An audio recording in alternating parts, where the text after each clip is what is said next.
કોઈ એવું છે જે ટ્રાફિકમાં ફસાય એટલે ગાડીને ત્યાં જ છોડીને આવતું રહે? લગભગ કોઈ નહીં.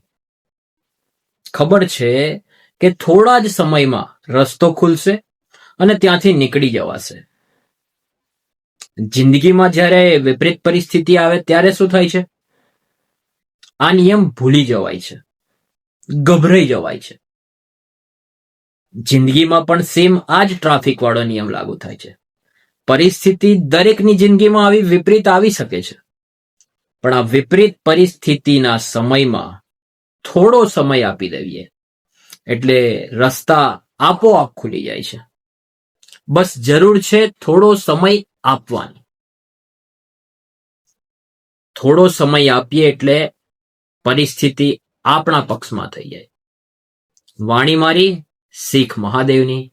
હર હર મહાદેવ.